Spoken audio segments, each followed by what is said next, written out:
Chapter 4. The Use of Autosuggestion. Let us now return to the point where I said that we can control and lead our imagination, just as a torrent or an unbroken horse can be controlled. To do so, it is enough in the first place to know that this is possible, of which fact almost everyone is ignorant. And secondly, to know by that what means it can be done.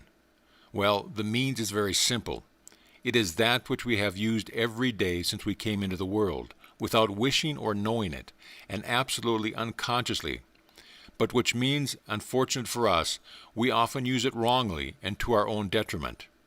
This means is autosuggestion. Whereas we constantly give ourselves unconscious autosuggestions, all we have to do is give ourselves conscious ones, and the process consists in this. First, to weigh carefully in one's mind the things which are to be the object of the autosuggestion, and according as they require the answer yes or no, to repeat several times without thinking of anything else. This thing is coming, or this thing is going away. This thing will or will not happen, etc. Of course, the thing must be in our power. If the unconscious accepts this suggestion and transforms it into an autosuggestion, the thing or things are realized in every particular. Thus understood, autosuggestion is nothing but hypnotism as I see it, and I would define it in these simple words. The influence of the imagination upon the moral and physical being of mankind. Now this influence is undeniable, and without returning to previous examples, I will quote a few others. If you persuade yourself that you can do a certain thing, provided this thing be possible, you will do it however difficult it may be. If, on the contrary, you imagine that you cannot do the simplest thing in the world, it is impossible for you to do it, and molehills become for you unscalable mountains. Such is the case of neurasthenics, who believe themselves incapable of the least effort, often find it impossible even to walk a few steps without being exhausted. And these same neurasthenics sink more deeply in their depression, the more efforts to make to throw it off, like the poor wretch in the quicksand who sinks in all the deeper the more he tries to struggle out. In the same way, it is sufficient to think a pain is going, to feel it indeed disappear little by little, and inversely, it is enough to think that one suffers in order to feel the pain begin to come immediately. I know certain people who predict in advance that they will have a sick headache on a certain day, in certain circumstances, and on that day, in the given circumstance, sure enough, they feel it. They brought their illness on themselves, just as others cure theirs by conscious autosuggestion. I know that one generally passes for mad in the eyes of the world, if one dares to put forward ideas which it is not accustomed to hear. Well, at the risk of being thought so, I say that if a certain people are ill mentally and physically, it is that they imagine themselves to be ill mentally or physically.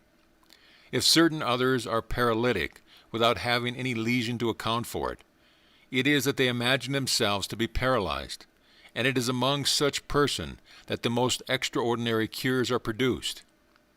If others again are happy or unhappy, it is that they imagine themselves to be so. For it is possible for two people in exactly the same circumstances to be the one perfectly happy and the other absolutely wretched. Neurasthenia, stammering, aversions, kleptomania, certain cases of paralysis are nothing but the result of unconscious autosuggestion. That is to say, the result of the action of the unconscious upon the physical and moral being. But if our unconscious is the source of many of our ills, it can also bring about the cure of our physical and mental ailments. It can not only repair the ill it has done, but cure real illness, so strong is its action upon our organism. Shut yourself up alone in a room. Seat yourself in an armchair. Close your eyes to avoid any distractions and concentrate your mind for a few moments on thinking, such and such a thing is going to disappear, or such and such a thing is coming to pass.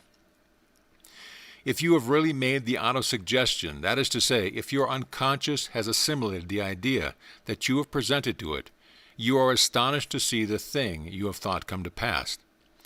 Note that this is the property of ideas autosuggestion to exist within us unrecognized.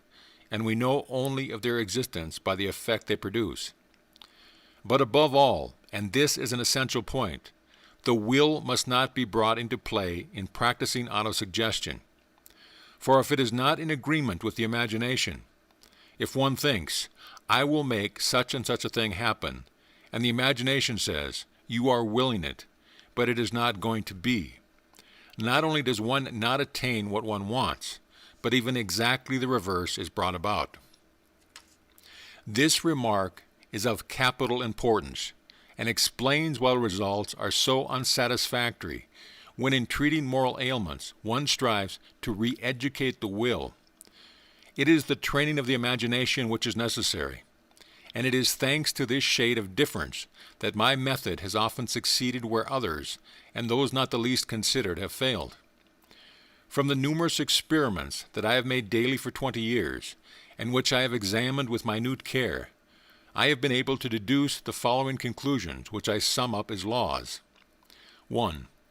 When the will and the imagination are antagonistic, it is always the imagination which wins, without any exception. 2. In the conflict between the will and the imagination, the force of the imagination is in direct ratio to the square of the will. 3.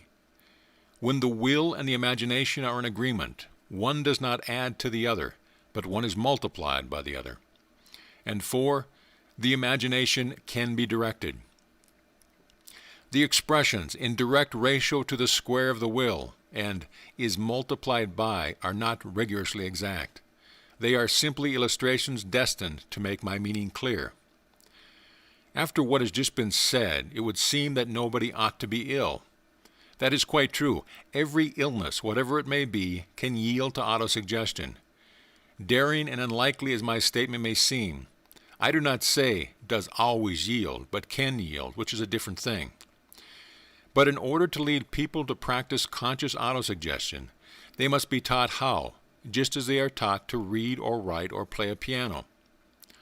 Autosuggestion is, as I said above, an instrument that we possess at birth, and with which we play unconsciously all our life, as a baby plays with its rattle.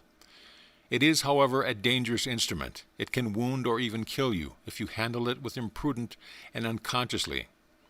It can, on the contrary, save your life when you know how to employ it consciously.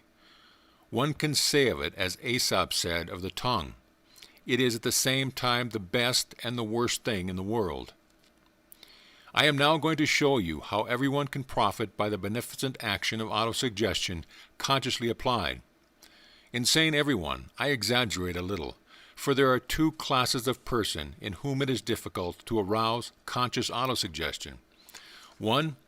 The mentally undeveloped who are not yet capable of understanding what you say to them, and 2. Those who are unwilling to understand. End of chapter.